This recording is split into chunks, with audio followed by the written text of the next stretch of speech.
On this adventure, we meet stuntman Luis Valladares. Of Latin American heritage, Luis grew up watching television shows like Power Rangers and Dragon Ball Z. Becoming fascinated by the acrobatic movements, he began training 5 hours a day in martial arts tricking. This was a true passion for him, never even imagining how much it would change his life forever.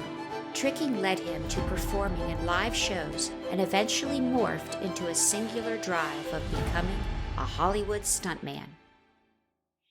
Luis, thank you so very much for joining us here today on Tir-Kai Tales, a fantastic up-and-coming stuntman. You have appeared in The Tomorrow War, Black Adam, The Suicide Squad, and I'm just really excited to hear about your life and the day in the life of an up-and-coming stuntman and all of your future hopes and dreams and goals and what you want to pass on to your peers and other up-and-coming stunt people. So thank you so much for joining us here on Tir-Kai Tales. Thank you for having me. Thanks, Jackie. This is awesome. This is so much fun. So Liz, I just want to start out with talking a little bit about your family background. Let's just start from the beginning and tell us a little bit about the family dynamic that you had growing up. Well, my parents are split, so I have like two kind of households that I would go back and forth between. I'd go like with my dad and my stepmom, and then my mom and my stepdad, which was at first like, a little challenging, but it, for me, honestly, is probably like the best thing that could have happened because I got, two different lifestyles growing up. My dad lived in Houston, Texas, and like most of his side of the family is Central American, and then my mom's side is more Caribbean Spanish. She's Puerto Rican. So it was nice to have two different cultural upbringings, I guess I could say, like two different, versions of how they celebrate family and, what it means to both of them. It was really nice, and it definitely, I would say, made me figure out kind of what I liked doing early on, because even going back and forth between two families, I kind of had to have like my hobby or like my me time. And me and my brother, we found tricking early on. And that was like a nice thing that we started to do from like our teenage years, up until recently. It's like how we spent most of our free time, just flipping around and hanging out with friends and stuff like that. So having, a Spanish, very cultural upbringing on my mom's side, especially because thanks to my grandma, was nice because we got to have a lot of good food and definitely learn like what the meaning of like just being there for one another is. Yeah. Me and my family like really, really close. Like we do everything together, and we're always like calling each other to check up on each other and stuff like that. So that's one thing I would say is like really, really been like important in my life. Like I learned like what a good support system was like early on. And it's like really interesting to see that even like, my mom, like she has like really close friends that she grew up with, and even them, they're like aunts and uncles and stuff like that, I never really knew early on that they really weren't family until like later on in life. I'm like, so that's not really my uncle or aunt, but it's just, the way that we were brought up. It's just like, no, this is your family. It's family are the people that you choose to be around, not just the people you were born with. So I got to learn that early on, like going back and forth between both parents. So that was, it's been a big blessing, Yeah. Very fortunate. I think that's wonderful. I think a lot of people maybe that have a split family don't have that opportunity that you did. And like you said, you were able to gain the culture from both. And you learned that family is not always, as you said, who you're born into. It's the family that you choose and the family that God brings into your life. And I think that's fantastic. Yes, yeah. 100%. Yeah. And you learn how that really has an impact a lot in your career and your job and stunts and everything and what you do. What was an impactful lesson that you feel that you learned from your childhood as a result of that upbringing? Um, just to always work hard. I feel like from a very early age, my family were like very, very like strict on like hard work. It didn't matter like what it was. My dad put us in football, for instance, when I was like really young. I probably was like in fourth grade. So I don't know exactly how old I was at the time. Maybe I was 10 or something like that. And it was just one of those things where my dad was like, well, if you guys are going to do this, you have to work really hard at it. So he made us like take practice seriously and would make us train at home. Like even when we're not playing football, like, for sport, we're playing in the backyard, playing catch, working on throwing. And, he'd put me and my little brother to tackle each other and stuff like that. So my dad's really competitive, I would say. And he just always, I guess, knew that the work field is a competitive nature. And he just kind of taught us like that we would always have to work to be as best as we could be. And same thing like for my uncles on my mom's side, they were always there, making sure that we were working hard at school or, and it's funny enough when we would like, I guess, act a fool or, mess up or something, my uncles would take us to go work at their shop. They used to own a transmission shop. So we were just always working. Like Yeah. if we weren't working at what we were doing, which was like supposed to be our fun stuff, they would make us go work in a shop to show us that, life isn't always as fun and you can choose to work on the stuff you want to work on and do what you have to do, or, have consequences and have to work 2 times as hard. So Yes. I got to learn that like really early on. And I think that's one of the, I guess, more beneficial things I learned, because early on I had an idea that if I wanted to do something and I worked really hard at it, that I could make that happen and I wouldn't have to get stuck doing, something I really didn't want to do. Yes. That's amazing. What what were the many different sports that you juggled? You said you did tricking, you did football. Yeah, I Um, played of like sports professionally on team. I played football and soccer. Soccer, definitely. I played a lot longer. Football was like a 2-year thing, and then I went straight to soccer, and I played that for about like 5 or 6 years, all the way up and through high school. And then that's when I like fell in love with tricking, and I gave up everything just to trick. Like, yeah. I even used to break dance a little bit before that. That's like ultimately what led me to tricking. Okay, cool. I was just going to ask, like, how did you get the tricking bug and how did you start? What inspired you with that? Because I think it's the tricking that really kind of got you thinking about the creative part of performing and things, correct? Yeah, definitely. I got started in school with friends. I remember I watched one of my friends do like a butterfly twist, and I remember back then that was like the coolest thing I think that I've ever seen in my life. And I was just like, "What is that? Like, how'd you learn how to do that?" And I only knew about like backflips and like front flips and stuff like that, and I didn't know that you could really twist while flipping. So that was like one of the first things that just blew my mind. And Yeah. he told me, he's like, yeah, this is tricking. I also do like parkour and free running. So he showed me a couple tricks, and I just like dove in head first, like YouTube every day, looking at different videos and tutorials. And I just started flipping. Like, and that was like the one thing that I felt like I really wanted to be good at. So I just spent all my time trying to figure out how to get better at it. Like, so yeah, I think it was definitely from my friends for sure. And then from there, I just grew a love for it just because I wanted to be really good at something for myself. Yes. And that was the thing I chose. That's amazing. That's what you wanted to be, that was special in your life. Yeah. And from your upbringing with your family, you learned, as you said earlier, I have to give it 110% Yes. because, there's no safety net.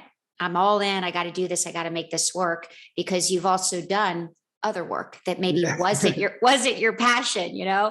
And so you're like, you could see that side of like, yeah, I can make a living this way, but I could make a living in my passion, but it's going to take everything I got.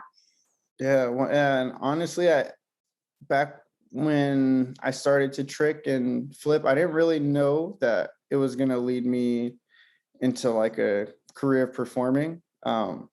for the first like 2 or 3 years, because I was still in high school, it was just like, this is what I really love doing. And I just really, really want to, just get good at it. Like, I didn't know what monetary value that was going to bring to me at all. Like, I had no idea. I just really wanted to be good at flipping. Yeah. And it was so fun just hanging out with my friends at open gyms, and we would go to gatherings and just travel to other places to go flip with different people and meet cool people. And we would have, other teams that would fly to Florida, Orlando, and they would call us and be like, hey, we're going to be in town. Is there any sessions happening and stuff like that? So it was just really cool to meet like a lot of different people Yeah. just from, our love of flipping, like, and tricking. It was, yeah, this was really good times. That's so great. Did you find that you were able to glean a lot of knowledge from some of the other trickers? Maybe some were better twisters, some had more amplitude, maybe some had more flexibility. Did you Yeah. find that working with those different teams, you're able to glean their skill set and help improve your skill set? Yeah, 100%. Being around other talented people that were better, and just had a higher understanding of tricks, it definitely like opened my mind up to the possibilities. Like, especially, you just weren't seeing it on videos. Like, watching on videos one thing, but when you can see it in like front of your face and that it's like possible, Yeah. it I don't know, just from like coming from a standpoint of where I'm a visual learner. Mhm. So seeing someone do it in front of me made it like that much more tangible. I was like, I'm able to do this. Like, if this person he does it like this, or, whichever way that it would click. Sometimes, I'll just ask them questions, and more than likely everyone was super friendly, and they would just, dive into helping you learn this one trick. That was the one thing about the tricking community I loved the most, when I was, getting into it. Yes. With how friendly everybody was, like, and how ready they were to help you, no matter what level you were. Yeah. So that was really nice. And yeah, just watching it and being around it, like, it just helps you embody what you're trying to do that much more. So I feel Yes. like the more that you're around it, the easier it is, to just level up in that one thing. Yeah, absolutely. And I think too, for some of our listeners that maybe come from the equestrian world, we can relate to that in a sense as well, as far as watching the different levels, getting to horse shows and watching everyone and learning from their skills and learning from the upper level riders, especially as a visual learner for some people, just to see, oh, that's how you ride to that jump, or that's how you sit that dressage move. So there's Yeah. a connection definitely between watching those around you and learning from them, whether you're an equestrian or whether you're a stunt performer. 100%. I Yeah. think it's important. It's the same as, someone who's playing, team sport, and they watch, these championship games and final games, and they're studying these players because they're playing at the most elite level that you can do it at, and watching them and trying to mimic their movements, that's ultimately what is going to breed the next generation of like the best movers that there are. So I think it's important to be around those higher level people, because they definitely have something to teach you, and something that you can learn and make your own thing later on. So Yes. it's really cool. You don't have to necessarily copy any one thing, but when it comes down to techniques, there's so much to learn. Yes, agreed 100%. 100%. Now, when you were doing the tricking, was this something that you competed? Was it something that was a performance thing? Just explain just a little bit about that, if you would, Lewis. And then how did that get you inspired to be a stuntman? So it's funny enough, it's just more for self-expression at the time when I was doing it. So tricking, pretty much, it's a combination of kicks, flips, and twists. So you got moves that come from martial arts. You have moves that come from breakdancing, or and then you have flips that come from like gymnastics or like cheerleading, tumbling. So they really just took a lot of the best movements, or movements that were easier to replicate at the time, and started just combining them and seeing like the best way that you could flow in and out of different moves or different kicks. So that for me was like what I guess enticed me the most, watching I saw like some b-boys who could just like do some ground stuff and then easily like just come up and do some crazy flip. And I'm just like, whoa, what the heck? Like, to me, the flip was the coolest part. So I was just like, what is that? Like, and just watching how everybody put their own take on it. You have people who are very martial arts based and they're definitely like kick heavy. Then you have people who might have been just like backyard trampoline guys, so they're really good at twisting, and when they flip, you see that they might not have the best kicks or the best like tumbling per se. It's not in the straightest line, but they have a set of skills that they can do in tricking that they live in, that they excel at. And I thought that was really cool, that you didn't have to have like a set discipline to be really good at tricking. You just had to have a style, and you had to just lean into what your style is, and just make it yours and really define it. And I think when people watch other movers that are just expressing themselves, that was that was like the end all be all goal for me at the time. Yes. But I got into it, funny enough, tricking. I was at an open gym and I had some friends that were getting looked at for sponsorship by a company called Gym Crew. I think Mo. I forgot his last name. I think it's Abdurak or something. Yes. Yeah, he was starting this sport in like the AAU community called freestyle acrobatics, which was pretty much like parkour, breakdancing, and tricking all in like one thing. And they had like a scoring system and how you could max out on points and stuff like that. So he was getting a few of the local talents around Orlando to help promote the sport and compete in local competition they were doing. So when he did that, that ended up him being able to put all of us in the same room for an audition in front of a cirque company called Cirque Dreams. Okay. And that was kind of how I got like my start into performing, because I knew I was training with Gym Crew and competing, and then they had that audition for us to go attend for that Cirque company. And funny enough, I got called just from going to trick. It was pretty cool. I like in my mind, I was just like, this is the first time I ever feel like, okay, I can make some money doing what I do. Yes. You could make a career out of this. Like yeah, it was yeah. It, like a light bulb just went off in my head, and I was still 18 at the time, so I was still young. And it was just it was just a funny moment, because it didn't feel like a regular audition, because all my friends, it was like kind of like a closed audition, and it was like invited only. So everybody in the room, they were all my best friends. So it was just like, okay, me and my friends are like doing some sort of like showcase of all of our skills. So it didn't feel like anything different than what we would normally do at an open gym, other than the fact that we had to learn, like an 8 count or 2 8 counts of like some dance choreography, sure. which I was terrible at.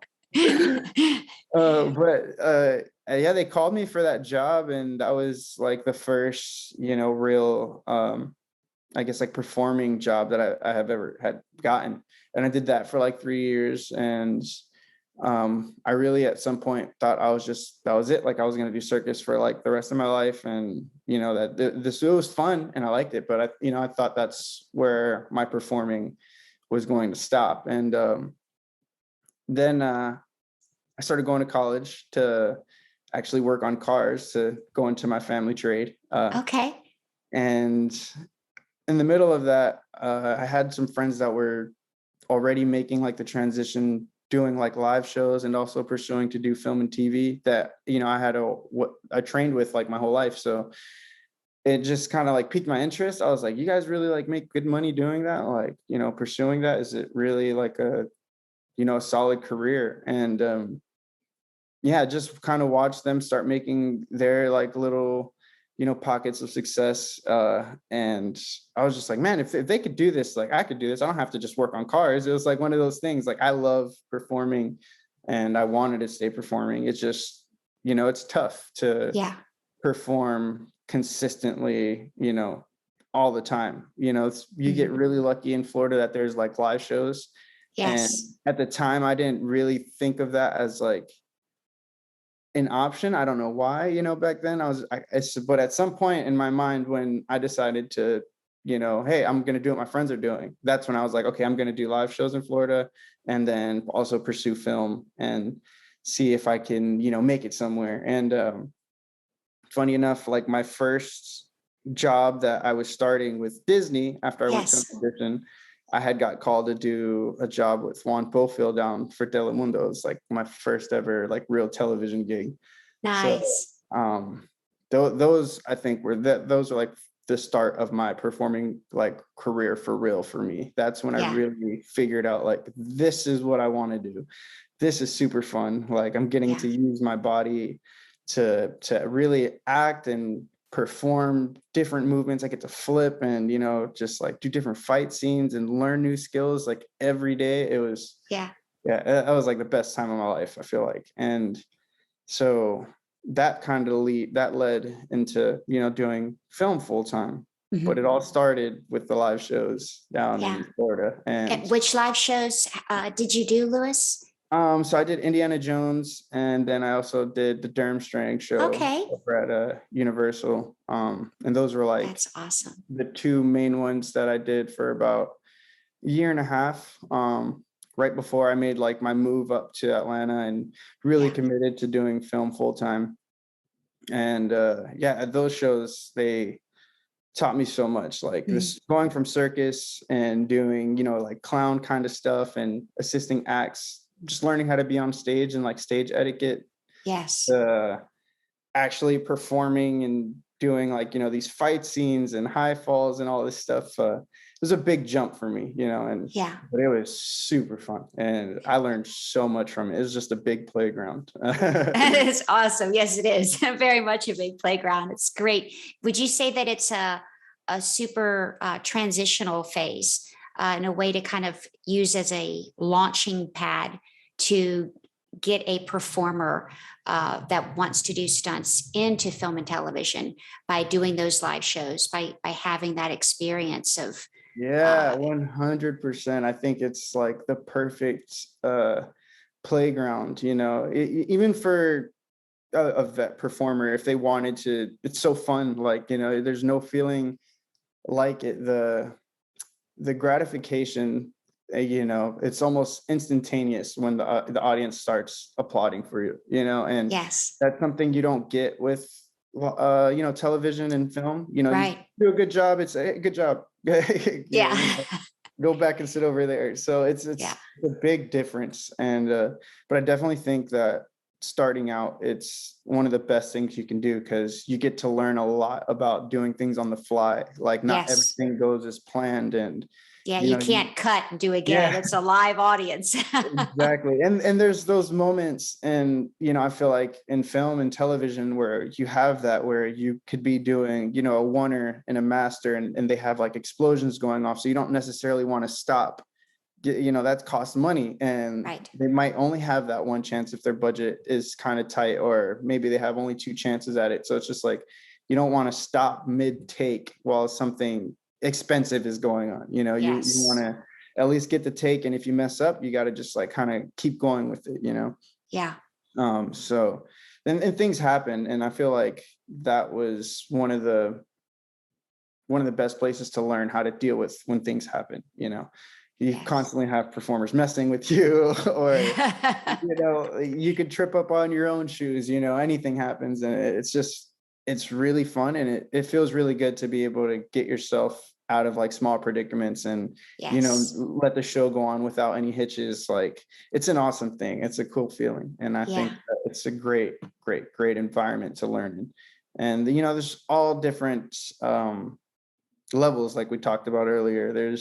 You have veteran performers there who have already done film and television stuff, and now that's more their lifestyle because they like to be close to home, and Mhm. which is very understandable because you could get burnt out quick being away from home. So Yeah. having something that you can come back to and just be close to your family and still make money is such a cool thing.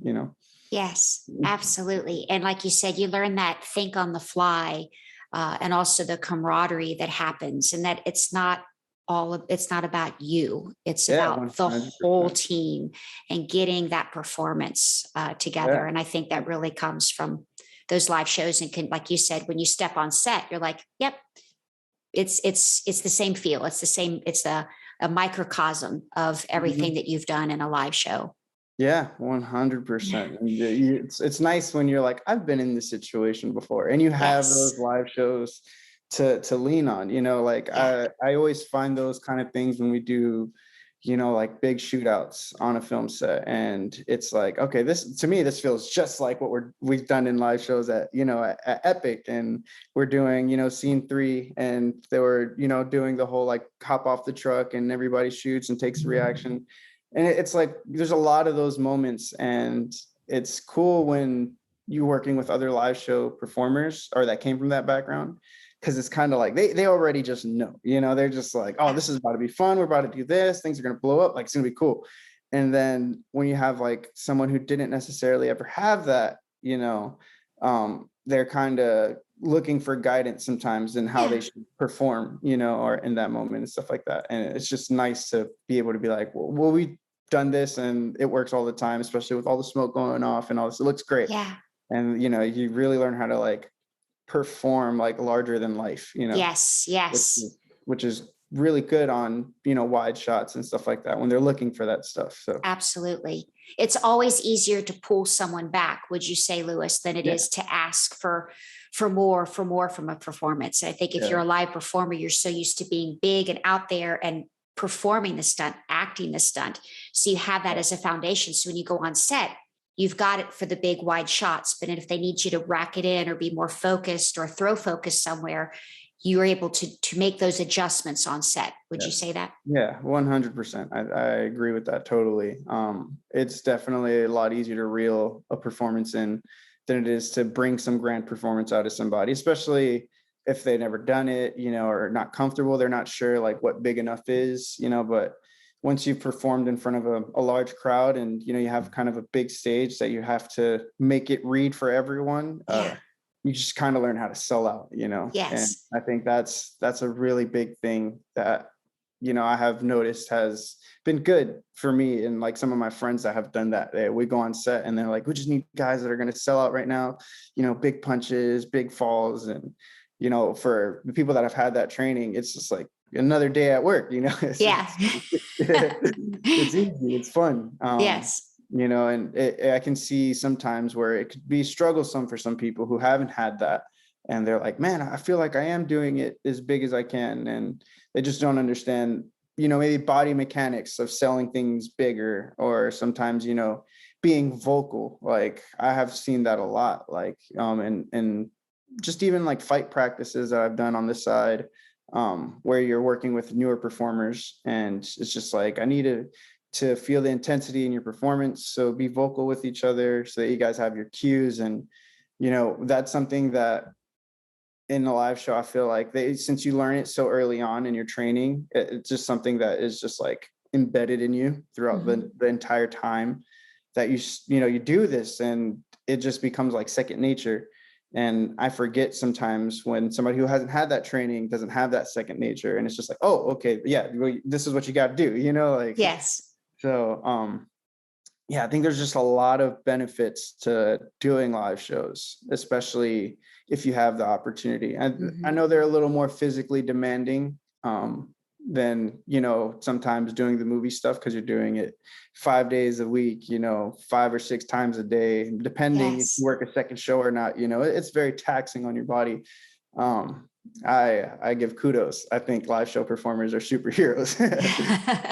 Yes. Because everybody's there every day to put a smile on, the guest's face. And it's awesome. It's just one of the best feelings in the world, I feel like. And I miss doing them myself. Yeah. So. Yes. Oh, it's great. Amen to that. Yes. Take us through your journey into Atlanta and a little synopsis of what it's like as a stuntman coming up to Atlanta, getting a foothold, a day in the life. Well, what is it? How did it all start, and how did you get your first SAG gig, and just a day in the life of a stuntman coming up to Atlanta and going for it?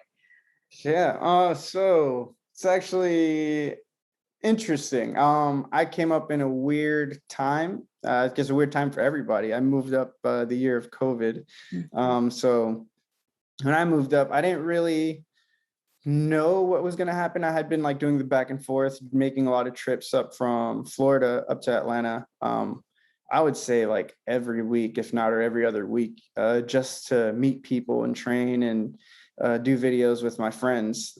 Whenever they would invite me, I would just drive up because I knew that these were the guys that were working in the industry, and these are the guys I needed to be around if I wanted to be a working stuntman. So I would just consistently, I guess, make that effort to just always be around. And then eventually, when I decided to move, um, it took like a month or two before everything shut down.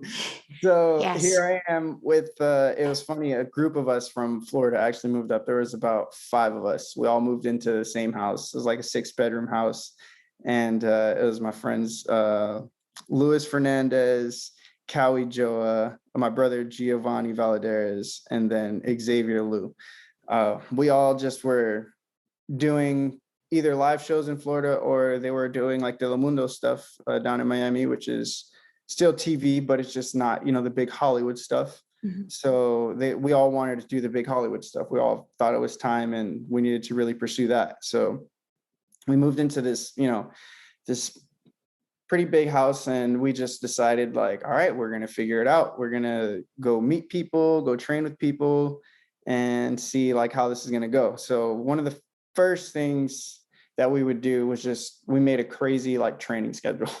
We trained like 3 times a day. From the minute we woke up, we would go train at the gym and lift, and then come home, eat, and go do some like fight training or like high fall training or some rappelling stuff, anything with wires. And then we would eat and then go to an open gym and flip. So it was just like a religion. We did that for as long as we could until COVID happened. And then when they shut everything down, we were just like, all right, well, what are we going to do now? I mean, we're already committed. We have a lease here. It's not like we're going anywhere right now. So we just started making our own videos, just practicing, picked up a camera. Some of our other friends that used to film for us were busy, like Felix and my friend Ruben. They would always usually film for us, but they were busy. So we just were like, okay, well, let's just figure it out. Like, we'll just shoot it ourselves and start figuring out how to edit. And, thank God that all my friends all were like inclined, and everybody knows a little bit. So we all just like combined our powers. And then whenever we would release stuff, obviously we would take the critiques from, people better like that were watching it and giving us advice. And, my friend Ruben would definitely give us like a lot of advice. And so would Felix. He'd be like, you guys need to, shoot like this or cut it up like this. Maybe think of like other rhythms when you're doing fight choreo. They were just always super helpful, and just always challenging, never letting us like settle on whatever we did. It was like, okay, that was great, but can you do more? Can you do cooler stuff? So I feel like throughout all of COVID, that's all we did was just film and figure out different like little concepts that we could do amongst ourselves and just post online. That was the only way that we were getting our name out there. And, Mhm. Since no one else was working, it was kind of like, hey, look at this. Like, there's other guys out here that can do this stuff too. So I would say that realistically probably gave us a pretty good advantage, because since the whole world was like at a standstill almost, is what it felt like, especially in the Yes. film industry. um it's kind of like when shows started getting picked back up, it's like, okay, who are we going to hire? Well, we just spent like the last couple months looking at these guys on Instagram making fight videos in their backyard, and I think that definitely led to more coordinators giving us a chance on sets. And yeah, we got to put, to practice what we actually practiced all of COVID. So, and Yeah. it's been going well. It's been going really well. That's So so amazing. What was your first gig, your first stunt gig coming out of COVID, coming out of that environment? mm, so out of COVID, let me see. I think that my first like actual job back was actually a couple weeks on Black Lightning. Nice. That actually like started my like snowball of work, I think, after COVID. Mhm. I did like a couple weeks on an episode, or like prepping for an episode, and then we shot for like a week. And then right after that, during that, I got in a call for to be on a part of a core team for Day Shift, which is actually coming out Friday, August 12th. So that movie was like right after that little Black Lightning couple of Yes. weeks, I went straight to that movie, and I prepped that with the team for like 2 months, I would say. It was like my longest job that I ever had. That it was like, hey, you're gonna be here from the start to the finish. So those were like the first, I guess, two right after COVID that like Yeah. kind of that kicked off like that snowball. And ever since those jobs, I've been, just consistently being able to get different opportunities on different sets for, different movies and different TV shows, which has been really, really cool. Like, honestly, I couldn't believe that it was actually happening. Yeah. Yeah, it was like really strange because, I feel like even when I'm not working, I'm just always planning to shoot like my own videos with my friends. Like that's just like, it's since COVID, that's just been like religion for us. Like Yes. we need to shoot videos, we need to practice. And now from like since back then to now, I can see the level difference in like where we started and where we are now. Like, we have definitely a better understanding of what we're doing, and we're making it more intricate and adding more things as we go along, like with everything that we learned. So it's really cool because I feel like when we go to work, you learn all these cool things, or you learn like a new film technique, or, you see like, intricate just situations being set up, Mhm. and how somebody who's been in the industry for 20 years like handles that situation. So when you go back home, of course, you have to practice. Like you have to make situations for yourself to being able to grow. So Yes. whenever we're filming, we're looking to, challenge ourselves. It's just like, okay, let's, like instead of doing just a normal like hand fight, like, okay, what if this person was tied up and now they have to fight? Or, what if one person has a weapon and one doesn't? What if one person's injured already? Like things like that. When Mhm. you start adding those like layers to the onion, and when you start being able to peel them back and really watch it all unfold on film, it's really, I think it's really something special about it. And I think that that's like the main thing that we always consistently try to do. And that's what benefits us, is that now we live in an era where you can just film all the time. And as long as you're always challenging yourself and trying to raise the standard, people are going to notice. And whether they tell you or not, they notice, and everybody watches, everybody's online, everybody's looking at it. So Yeah. if you have something to show and you're willing to keep working at it to really make it something special, it's going to pay off. Yes. Agree 100%. You and so many of your fellow stuntmen and women have had to make it adaptations, had to find a way to get themselves out in front of stunt coordinators to hopefully try to. That's that you are making basically a new type of resume with your content and putting that on social media, because for a lot of our listeners may not be familiar with the term hustle. Before COVID, stunt performers, we usually don't have agents. And so our way of getting potential gigs is to show up on set, sometimes making your way onto set in very creative ways, and meeting with the coordinator. And they've all done it. All the stunt coordinators that are in the jobs now, they've all been in the same position Yeah. as all of the stunt performers. And we're all apprentices. So you make your way onto set, they get to see you in person, they get to see, hey, this person's driven, they've taken their time, energy, sometimes own money to get here, to say, hey, I want to be a stunt man or woman. And that's how lots of times they would get to know you personally, and you would get a chance to maybe work with that coordinator in the future. But with COVID, that was taken away. So Louis, you and so many motivated stuntmen and women like you started creating their own content. You became like the cinema giants of the past. You really did, writing your own scripts, filming, teaching yourselves how from the ground up how to make this happen, and those became your online social media resumes, and that's how people coordinators got to know you and things like that. And but I think even beyond that, would you say that it also fulfilled that artistic passion for you? Yeah, yeah, definitely. So like back how when I was talking about tricking, being able to have like a form of self-expression, I Yes. guess now because of the work schedule and just other things in life, I don't really trick as much anymore. So filming is definitely my new form of like self-expression and being able to be artistic. And I think there's just really, it's nice to be able to do things outside of the norm, or to try to at least. Mhm. You have, in film, you have I guess there's so many set rules, right? And it's just like, hey, you do this like this, you do this like that. But I guess once you start to have an understanding of those rules, you start to bend them and you start to challenge some of them. Like, why do you do certain things like this, and why can't you do it differently?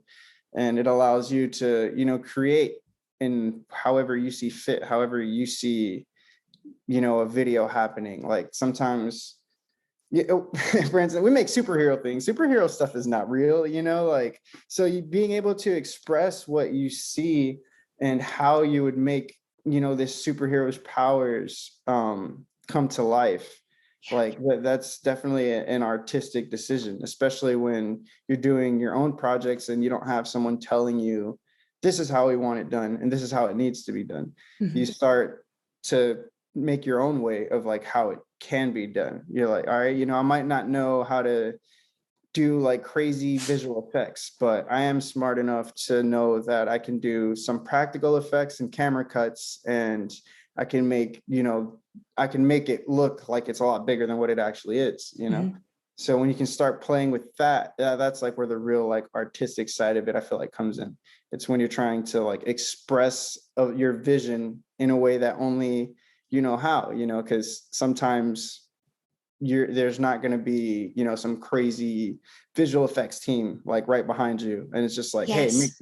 make this look good. It's just like there's not that when you're doing it by yourself. At Mhm. that point it becomes a YouTube video, and it's a low independent project, and you got to figure out like, how do I make this person look like they're flying, or like the ground's they're levitating or whatever, things like that. Yes.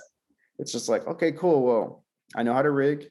Let me get a leaf blower, and I'm going to raise them up and just hit them with the leaf blower. And then, now it's like, oh man, all the wind is blowing around them as they're levitating. It's little things like that. Like, Sure. um, I think that's really fun and like cool ways to, just express how I kind of see things. Whenever I'm doing a video, I try to look for the most interesting thing that I know that I can do, Yes. and or something that might be just a little bit past my reach, so that I can figure out how to do it. Mhm. And I think that those are like healthy ways to challenge your artistic vision, because you start to figure out either why some of those rules are in place. Like, you can't do it like this because if you did it like this, now it doesn't make any sense. Right. You're like following film rules, or safety reasons, like, well, we can't do that because of this safety reason. Now you're like, okay, now I have to find a way around that and make it work while being safe. Like, Yes. where am I gonna, if you're doing like an interesting like wire setup, but like in your mind, I see all this in like one shot. It's like, okay, well, now you can't do it in one shot because this is 3 different wire setups for this one Mhm. move. So it's like, all right, now I have to really think about how I'm going to show this visually, how I'm going to rig it, and Mhm.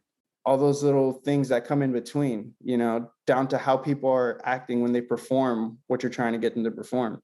Yes. You start to really, really think on, putting on all the hats. And Yes. I think that's like where the real problem solving and artistic creation, that's where that starts to happen, when you Mhm. start to really challenge it and you really start to push what you're doing, in a safe way. Of course, you never want to never want No. to do anything unsafe.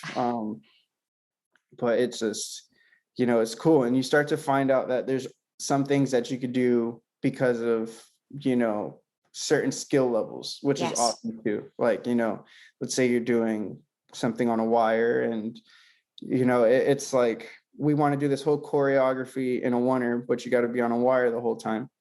And it's like, not just anybody can do that. It takes a certain level of performer to understand where that wire is the whole time, and for them to keep it where they need it in order to do the whole choreography and have the wire in the right spot for their wire gag. Yes. So there's things like that where you can start challenging your friends and like challenging yourself and to be better. It's just like, okay, cool, I want to do this specific shot, but I either need a really good performer, or if I don't have that, now I have to figure out how I'm going to cut this up so that it still works and looks like I want it to. Yes. And there's like no right or wrong answer. It's just like, what do you want to do and how you want to do it, and Yeah. can you do it safely? And so I think those are always fun challenges to face. Yes. Those are always the ones that make you better, I feel like, as a director or as a filmmaker or as a stunt guy. Because it's, in all reality, like being a stunt guy now, you're so much more than just a stunt guy. Oh my goodness. You have to learn so much just to be a stunt guy now. Yes. You got to be a visual effects artist. You know what I mean? You have to be a director as well. You have to be a car guy. Like, you even ride horses. Like, there's just so much. There's never a never ending list of things to learn. There's definitely basics that I feel like everybody should have. And, it's knowing basic filmmaking, basic editing, basic shooting, stuff like that. Then, your basics and stunts, you should know a little bit of driving. You should definitely know how to fall, a little bit of fight stuff, and have a specialty, whether it's fire, if that's your thing, or, wire riding, like that's your thing. Like, I definitely think that it benefits you to have your specialty, and then all those other basics. It doesn't just end at, I'm a good fighter, or I'm good behind the camera. Like, yes, you just never know what kind of opportunity is going to come your way. So I think just being prepped as much as you can, and allow yourself the time to be artistic when you're doing your own projects. Don't necessarily limit yourself down to just like, I only have one day to do this. Like, if you need 5 days to figure out your vision, if you need 10 days, like, figure out your vision, because when you figure out how to make it come to life, then you'll know exactly how much time you need for the next time. If you're doing something on that same level, or if you're doing something bigger, or you're doing something smaller, you start to figure out your workflow, and that's important. Yes, 100%. Like you said earlier, you have to wear so many hats as a stunt performer nowadays. And if you really have a passion for the craft, you really need to do that. You really need to teach yourself skills, push yourself outside of your comfort zone. Like you said, you have to be a rigger. You have to know lighting. You have to know sound, visual effects, camera angles, lenses, editing. Then you guys sit back and you edit your own things. It's just, I don't think a lot of people really understand how imperative a stunt crew is to a production, and how hard stunt people work outside of it if you're really passionate, as you are and so many of your peers, about creating your own content, because that's where you get to share your passion and explore and learn those skills. It's like your own practice gym, your own open gym or training facility, so that you can take that to the set. So that way, I know so many of your great projects, a lot of stunt performers get into Pre-Viz. So if you're on set, you're going to be part of a Pre-Viz team. Could you explain a little bit to our listeners that, what is Pre-Viz and how important is it to a production, and how some of your content that you've done has helped prepare you for creating that type of content for directors? Yeah, so Pre-Viz is pretty much it's a pre-visualization of basically a scene. So they have a layout in their script, and let's say there's some sort of action that happens.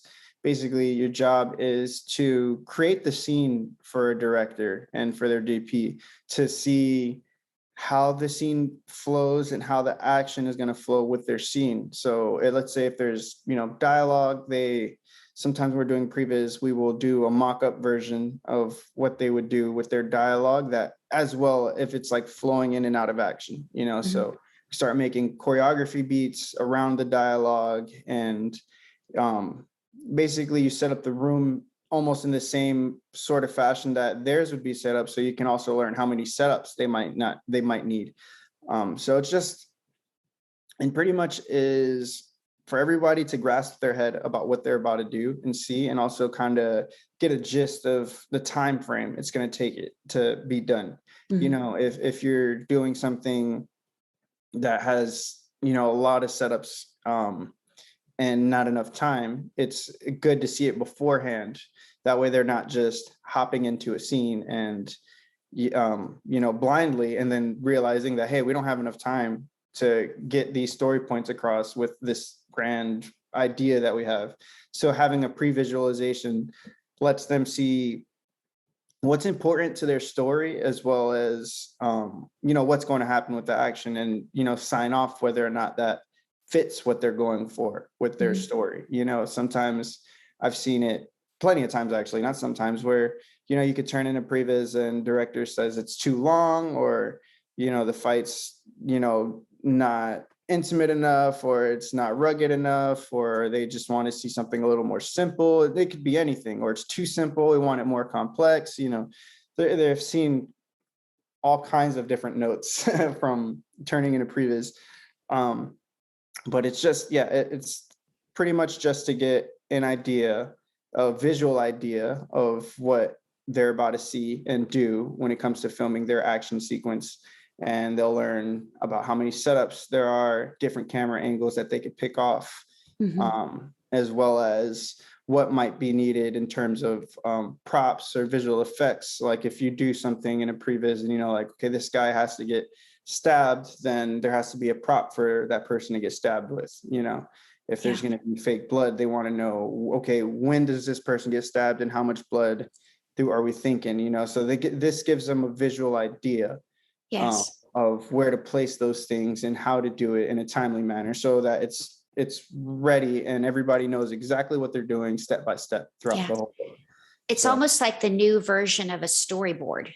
I mean, you still do storyboard, you still draw everything out and, things like that, sometimes on paper, and make little stick drawings and everything. But it's that way of getting an idea of what shot's going to come where in the filming. So if you film out a sequence or in sequence, it helps in the editing process. And would you say it helps the director really visualize what they're going to shoot and if it's going to work for their vision or not? So I think, would you say that it's important for a coordinator and a stuntman and woman to have a good relationship with the director, and they have kind of a like mind?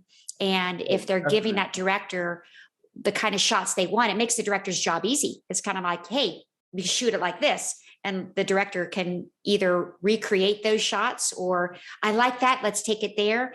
And if you guys have a good mutualistic relationship together, would you be able to perhaps follow that director on subsequent projects?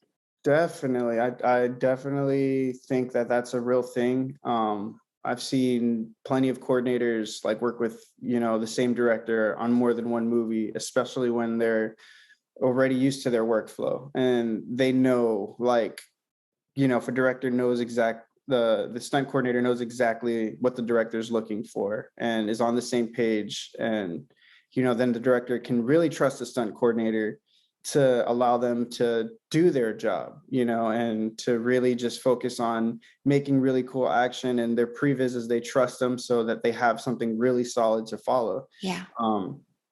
Because that's where the director is supposed to turn to anyways when we're doing anything stunt related. They should be able to look at the stunt coordinator and say, how are we doing this? What are we doing? Where, if it's a big stunt, let's say there's a car flip, where's the safe place to put the cameras, and also where's the best place to put them that we're gonna get a the best looking shot. So I think that's why it's important for stunt guys to know about filming and know about camera angles and how to edit and stuff like that. So if they were ever in that situation to stunt coordinate later in life, they know exactly how to answer those questions. And, it definitely does build a good relationship when when you know the film lingo and you know how to talk to a filmmaker, because they don't speak stunt language, you know. They're not gonna Exactly. they're not going to understand when you start saying certain stunt terms or you start saying fight terms, you know, it's to them, it's just like, I want to see, you know, I want to see a fight and I want to see a fall, you know, and you have actual moves and actual from different, you know, martial arts or different like fight sports. And, you know, you're not going to sit here and explain to them move by move what you're doing. They just want to visually see it, and if it gets the struggle across and it gets the pain across that they're looking for, Yeah. that's what they're going to go with, you know. And it could be sometimes as simple as putting someone in a headlock, or like super intricate and doing like a really cool like submission or cross collar like kind of grab into like some weird choke, you know. And Yeah. A lot of it, jujitsu moves. yeah, exactly, Yeah. exactly. And, you know, you can't expect that everybody knows what you're talking about when it Right. comes to that stuff. So you definitely need to be able to explain it in a way that anyone could, or, you know, or at least the director can understand it, so that he can explain to the rest of the crew what's about to happen, so that everybody can be safe. And I think that having those understandings and you know, being able to work in a good flow with your Yes. director, you know, I think it's important. And I think it does play into being able to work with the same director over and over, or, you know, work with certain crews over and over, you know, because not only, say if I'm, you know, just a stunt guy and I work with, you know, a stunt coordinator and he really likes my work style, and, you know, he likes that I know what he's talking about most of the time and I can just do what he asks, you know, Yeah. without him even asking sometimes. Because you get to a point where you have a workflow with people that you can just do those things. You know what they're Yes. thinking just by looking Yes. at them, you know. And if you can get into that with certain people, you know, that it could really mean that you're going to work with them for a long time coming, you know. Because Yeah. I definitely know stunt teams and stunt coordinators, they like to work with people that, one, that they can hang out with and have a good time with, but ultimately get the work done and, you know, make a safe, cool project. You know, that's like the biggest thing. I feel like you want to do an awesome job, but it has to be safe. And, you know, what better way to do it with people that you enjoy being around, you know? Yes. So. Yes. Working together with a group of similarly like-minded people that share the same goals and dreams and passion. It's your tribe. Yeah, your tribe, You find your 100%. tribe, and that's can create amazing things. Um, what would you feel, Lewis, is a poignant moment in your life that made you feel the interconnectedness of everything, your past, your upbringing, your present, where you're at, the environment around you, and your future? Was there a moment that just kind of leaps out that was just makes you feel that, yes, this is my passion, this is my dream, I'm living it, and I have even more future goals? Is there one particular event that kind of was very impactful for you? Yeah, I would say it was my time on day shift, 100%. Because not only was that my first, you know, big job that I was going to be there for, you know, the whole time the production was from start to finish, I got to work with my closest friends. And even when I wasn't working like at work, we were all always together. Like, and Yeah. these are my friends that I grew up with. So it was really surreal, I guess you could say, being around just people I grew up with. And, you know, now we're working on this movie together, and, you know, that we're part of the creation team. Like that was, it still is one of the highlights of my career.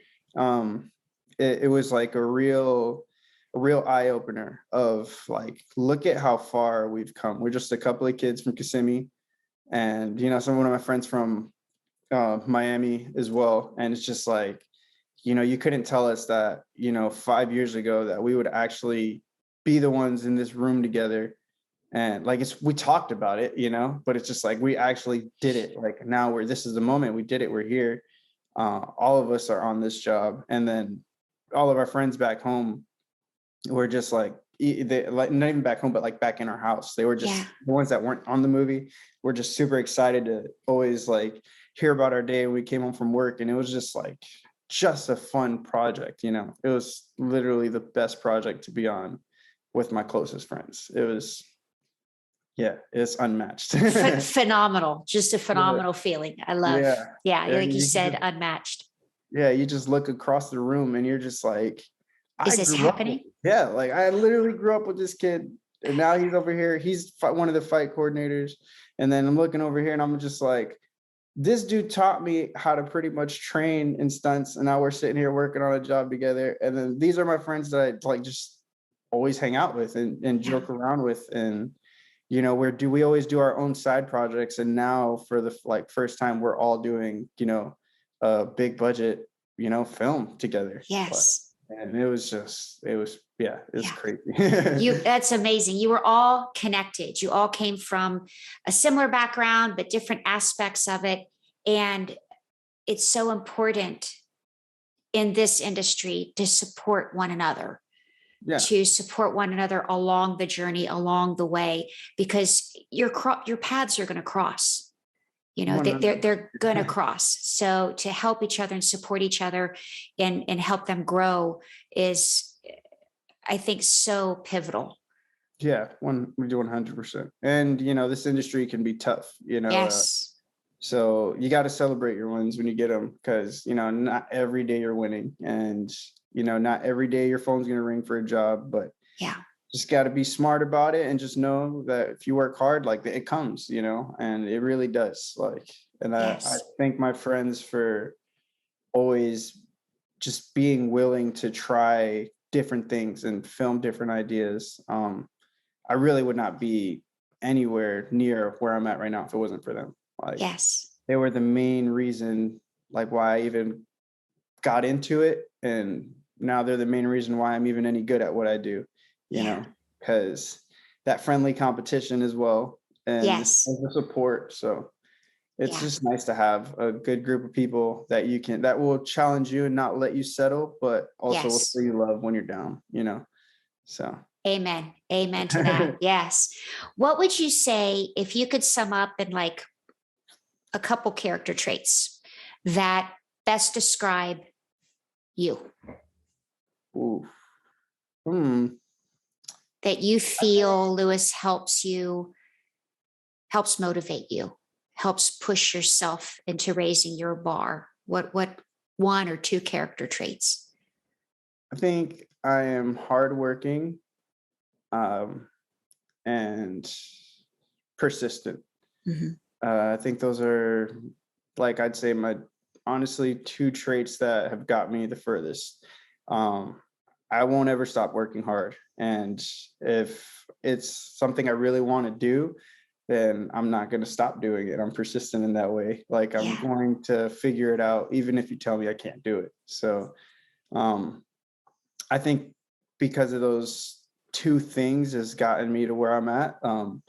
You know, it's been able to do things that I'm not necessarily known for, but I get good at it. You know what I mean? Mhm. And just because I want to, you know, there's really no other real reason. Or maybe, you know, it could be, you know, like with rigging, that was just something I really, really wanted to get good at. And my good friend Mitchell started showing me the ropes. And once I moved away, I didn't Yeah. have access to Mitchell's gym or his equipment. Yeah. So I was And like, well, I have to buy my own stuff and I have to figure this out, you know? So, yeah. and I just was, I just never stopped doing it. You know, Yeah. I just always figured out a way. My friends would be like, hey, what if we did this? Or Yeah. what if we did this, you know, with a wire, and tried to make somebody, you know, do a couple flips, and then they get like, you know, redirected in a different direction. And it's just like, all right, I don't know how, but let's figure it out. We start drawing it on a piece of paper. And, you know, I think I'm just always looking for something to work towards.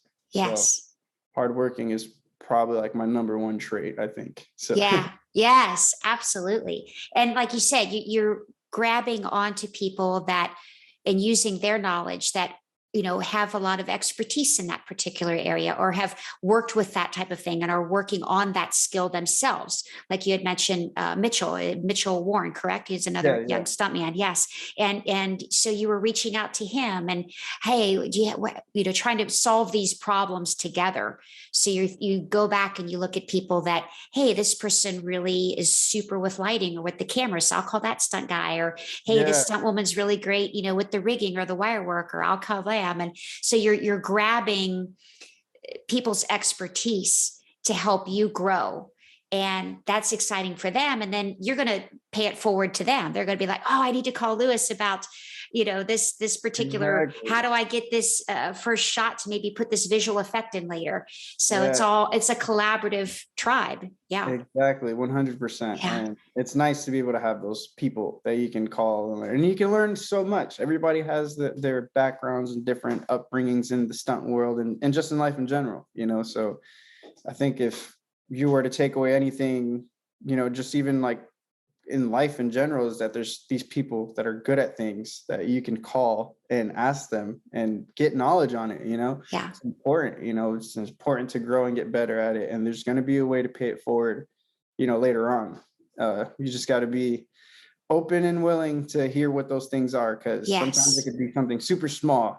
Somebody might need a ride, just like I need a ride from the airport, and you overhear that and you're just like, hey, I could give you a ride to the airport, and now all of a sudden you're having this whole conversation and, you figured something new about this person that you might have been needing. And you're just like, you do that? Wow. Oh man. So it's just like, you got to be very open, I think, and, and just be a good person and learn from people. Everybody has something to show you, you're not always going to be the one trying to teach people. You're not always going to be the teacher. You have to be the student sometimes too. Yes.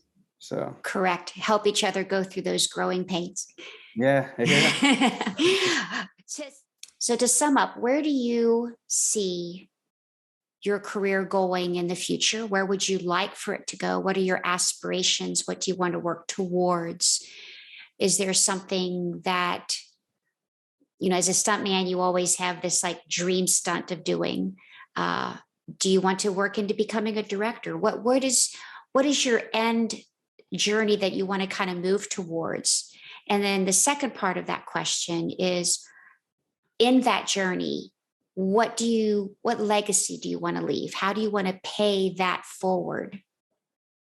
It's a good question. I think now my next set of goals that I want to try to do, because I can't say the end goal because I don't know exactly. I have a lot of fun just being on the creative side of things and figuring it out. And I don't think I would necessarily want to be a director. Just from doing my own projects, it's very stressful, and I think that's you kind of have to have it when it comes to directing. You can't half-ass a movie, and as good as I might be at figuring out, one scene or one punch for a scene, I don't think I could direct an entire movie just yet. But who knows? Maybe later on. Who knows? We'll probably be changing that story. Yeah, later on, But I think for now, one of my next goals, at least I would say, is that I want to become a fight coordinator, and for bigger projects. I've fight coordinated smaller things, independent things, and like a music video and stuff. But I would like to really do it on a high level, and just, I don't know exactly what style of movie, but, it'd just be really cool to do on just something that's like a really big budget, and just to have that opportunity to kind of go crazy with whatever I see in my mind, and know that, money is somewhat not an option, not too much of an option. Just, that would be really cool.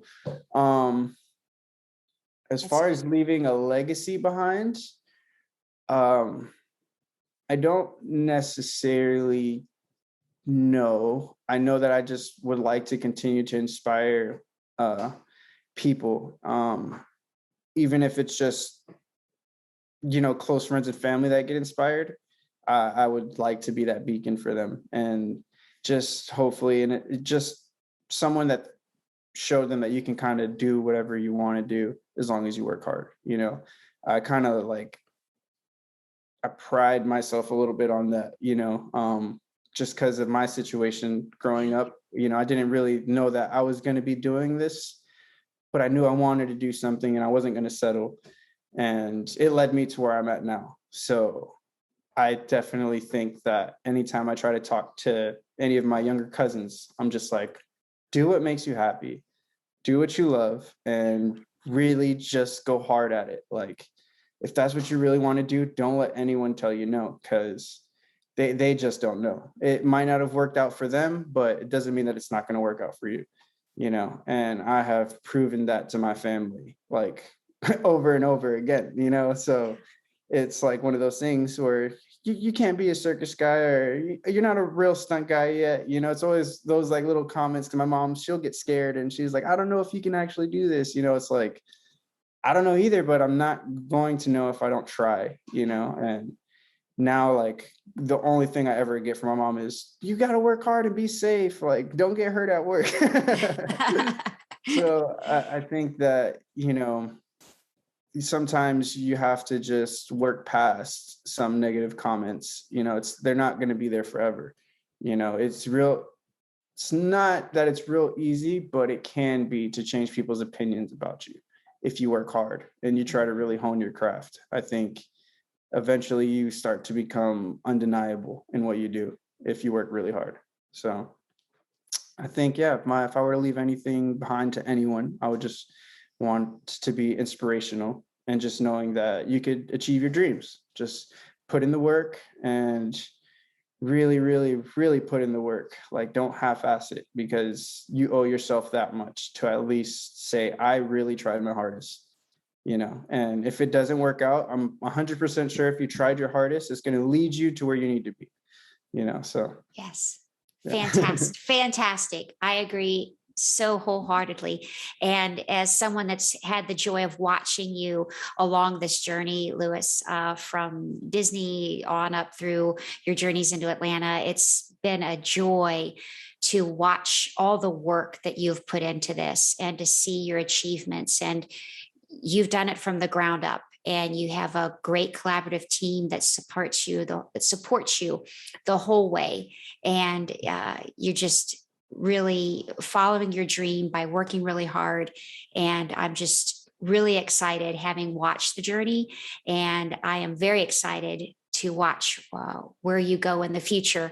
And I'm sure all of our listeners and viewers that might be checking in on YouTube with this will be excited to see what the future holds for you, Louis. And I can't thank you enough for joining us here today on Tir-Kai Tales. And I wish you all the best of luck in the future. And we can't wait to see you on the big screen or streaming on the TV in our living rooms. It'll be super exciting. So thank you so, so much, Louis, for joining us here today. And I wish you all the best. God bless. God bless you too. Thank you for having me, Jackie. This was fun.